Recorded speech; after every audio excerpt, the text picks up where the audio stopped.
2 years, and if it carries on the way it carries on, you're going to get new drivers and more drivers relying on it and stuck into it because they went out there, got finance on cars, paid for the insurance. They need to offset that money. Absolutely. But can I ask you, when did you decide that you had to take Uber to court?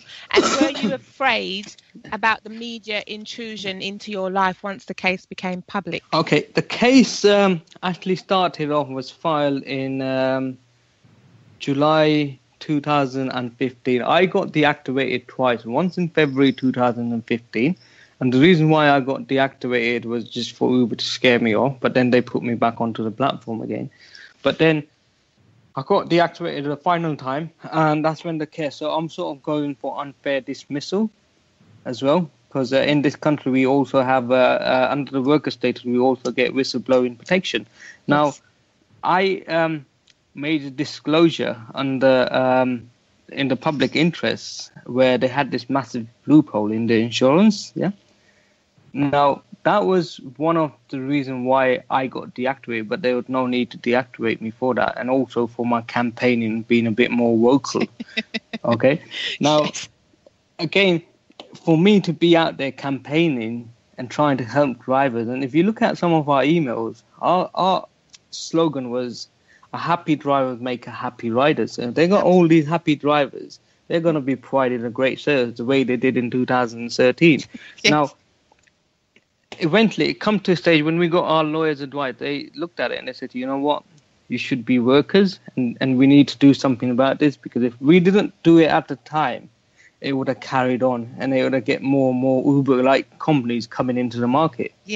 So what we're doing, even though the fight continues, we sort of stopped it in somewhat. We did put a lot of pressure, and that's how the politician and the media then started taking an interest into the minicab drivers. Right. So so the case got filed in July 2015. In July 2016, we had our tribunal. October 2016, we had our hearing where we won. We got the judgment. And then just a few weeks ago, back in September, 27th September, we went back to the appeal tribunal for appeal. And again, I think we're going to win again, quite confident. Absolutely. But it's going to carry on. But like I said, even though, let's say, for argument's sake, we do win, Uber's going to appeal and take it to Supreme Court. Right. But the question here is, why do people like me, normal, ordinary workers, have to fight to prove that the law is already there, but have to carry on fighting in court to get our rights? You know, where the government could step in. And the big difference between us here in the UK and the States is we have a regulator in place, like Transport for London. Now, one of our demands to TfL was to attach workers' rights as a condition to Uber's license and other operators. Right. But it never happened. And they just don't come down to doing that. Right. But did you feel that you would face ostracism when you did this case, especially from other Uber drivers who might not agree with your views? You know, because what you got to understand, like I was trying to explain the worker status, a lot of people don't understand what it brings us. Okay, what it does is that doesn't mean that's what we're going to earn. That's the minimum we should be earning. So if drivers are earning £50 an hour, they'll carry on earning that. But what it does is it just sets a floor in the market where that's the minimum we're going to be earning. Exactly. Now, a lot of these drivers, and I understand where they come from, because I was lucky and fortunate enough where I come from an IT background, and I was educated in this country, and I was able to go. And by the way, I stopped cabbing completely. I left working for, and it's Uber that pushed me out of this trade. So I'm going back into an IT job. Okay. But having said that, it's needed, and some of these drivers been doing this for so many years that that's the only job they know. That's right, yeah. So they have to carry on. Like I said, when you're stuck with all these finance and expenses, they're stuck into it. So, and if you look at any industry, when you got people being exploited or abused or whatever it is, they feel that it's like a denial sort of thing. And people, like, we get a lot of drivers attacking us, but they don't understand. And then we get a lot of drivers that we help. And the reason why I'm still doing it is I'm in touch with these drivers and I want to do something to help them. And this is my fight. And it's not just about Uber driver. This ruling or this case has an impact on over 7 million people in the UK. Absolutely. This is one of the reasons I was so amazed. I really wanted to speak to you. And going forward, more and more companies going to try and adapt these models like Uber and have these dodgy contracts like Uber. Yes. Now, so someone had to stand up. And then again, I'm glad I was fortunate enough to be able to do this on behalf of the workers across the UK. But it hasn't been an easy battle, because going back in 2016 when we were going through, I was jobless. I couldn't find a job. Wow. And a lot of companies, when I went for interviews, when they heard about me or when they sort of done a bit of research on me, they didn't want to employ me because of my campaigning background. But thank God I managed to move on and I suffered a bit of mental depression at the time. But the thing is, it's worth that fight. It's worth making that sacrifice if I could get this for so many people. Absolutely. Yeah? So, but like I said, you have to do it and someone has to do it. And the minute you step down, it means Uber wins, but we just have to keep doing it. I mean, the way Uber works as a company, I'm sure many different people have a stance about it. What do you think about the outpouring of support that you've had from other drivers, not just the ones who work for Uber, but also the general public? I mean, the thing is, like, a lot of these from people from the public side, they don't really understand what we're going through. And like I mentioned earlier on, we get drivers getting beaten up on a regular basis. We get drivers, like I said, I know a driver that's been murdered. And that's not right. At the end of the day, we're humans. We're basic human and we need it. And what Uber's doing is driving, we call it the rat race. So keep reducing the fares. So for example, let's say you got your own, like Addison Lee. So if Uber reduced their fares, Addison Lee would then have to reduce their fares in order to keep hold of the market. Right. And we call it a rat race, where the rates keeps going down. Now, the rat race is for rats, but we're humans. Right. We're humans, so we can't be doing that, yeah? From the customer point of view, it's brilliant. If you can get a fare next to nothing, it's good. But then again, it comes at a price, and that price we, the driver, pay. Yeah. And one of the leading MP here, Frank Field, he actually wrote a report called The Sweated Labour. So the government is taking a keen interest, but this is down to our lobbying and our effort and our campaign. And it has to. And that doesn't mean we give up today. We just have to carry on doing what we're doing. Absolutely. Please, we want you to. Please do. I mean, you mentioned, that you said you had a bit of depression and stuff when you were struggling last year and you were trying to find work and you weren't sure if you'd be able to carry on. I mean, when you've had setbacks during this case, now that you've gone to court, how have you coped? I mean, it has been a difficult struggle, but like I said, you have to look at the positive things. And I come across many drivers that we help, like in terms of like TfL, with issues with their license issues with Uber, issues with like any general thing. So fighting this campaign, doing our protests, and when you're changing people's life, that's and I know I'm doing that, and I meet these guys, and it gives you that little buzz, so it keeps you going. Yeah. But like I said, it's easy to give up. And a lot of people do attack us, and it's like a lot of politicians don't like me. And a lot of journalists don't like us for what we're doing. A lot of companies don't like us. But the thing is, when you look behind what we're doing, we're not doing anything wrong. We're doing it the right way. We're doing it through the courts. We're lobbying politicians. We're speaking to media.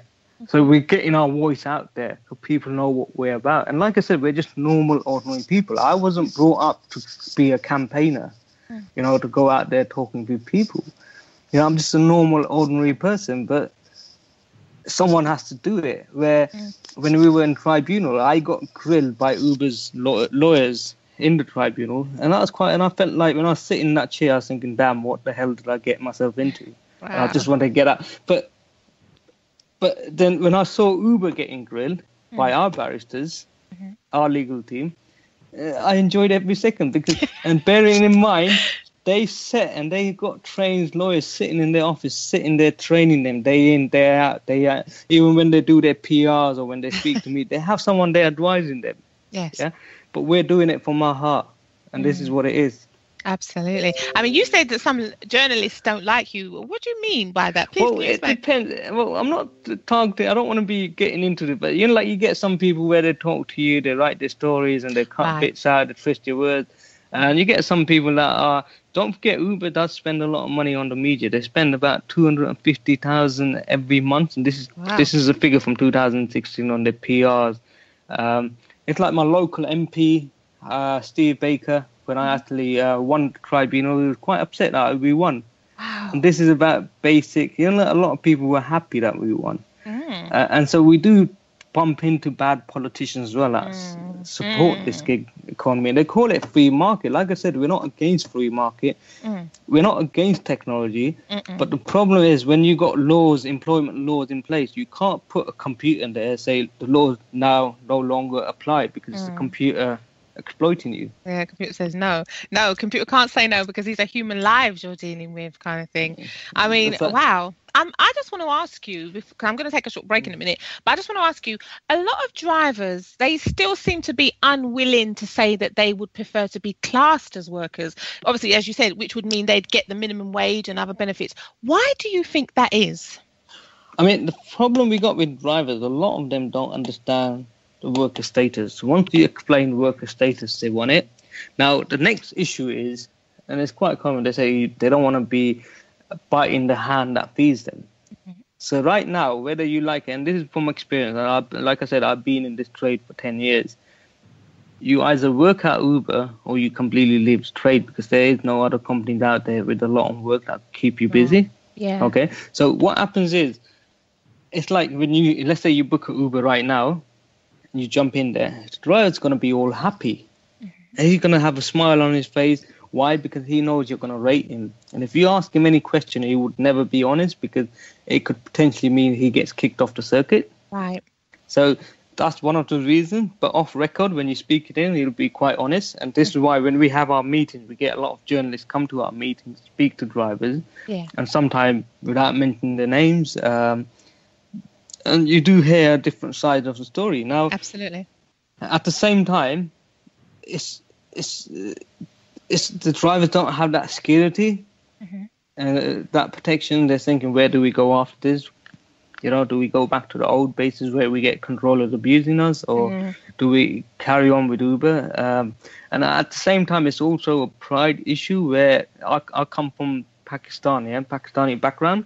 Now, when you deal like migrant workers like from Pakistan, Bangladesh, like all these Afghanistan, Somalia, Poland. Yeah. Now, these guys are hard-working people. They come to work and they just don't want to be seen as troublemakers. So I'm seen as a troublemaker in their eyes, where essentially I'm just doing what I'm doing and I'm doing it within the right way. Yeah. So they just don't want to do it and they just put their head down. Now, I'll give you a typical example. It's like sometimes if you work for Uber, now there's a rating in place. So every job, the customer rates the driver 1 out of 5. Okay? Hello? Yeah, I'm here. Go on. Yeah, okay, yeah, the customer rates the driver 1 out of 5. Now, for argument's sake, 5 is a good rating, 1 is a very bad rating. So let's say you rate me 4 stars. So let's say, to keep the math simple, let's say I do 100 jobs. Everyone rates me 4. My average is going to be 4. Now, if my rating falls below 4.4, I lose my job. Yeah. Really? Now, so this is why when they have this rating system, even though Uber don't tell you to do this, but drivers have sweets in their cars. They have drinks in their cars. They open doors. Like all this stuff. That's because they're made to think like that. You got to get a 5-star rating. So it's them not doing it out of choice, but because they're desperate. Yes. Okay. Absolutely. And that was created by someone. Yeah. So you understand, even though they're not, and if you ask a lot of these guys, they're not like doing it, but they do it. And it's just that situation where you'd rather make something than nothing and keep your job. So, so it's just like awkward. And this is why the worker status ends a lot of this stuff. Absolutely. Yeah. I mean, I get it. Yeah, this is amazing to hear this, because it's like, unfortunately, these, poor drivers are being held between a rock and a hard place. So it's this fascinating. Please do not go anywhere. I'm about to take a short break. You are listening to the Ask Avani Show. We'll be right back on the other side after this.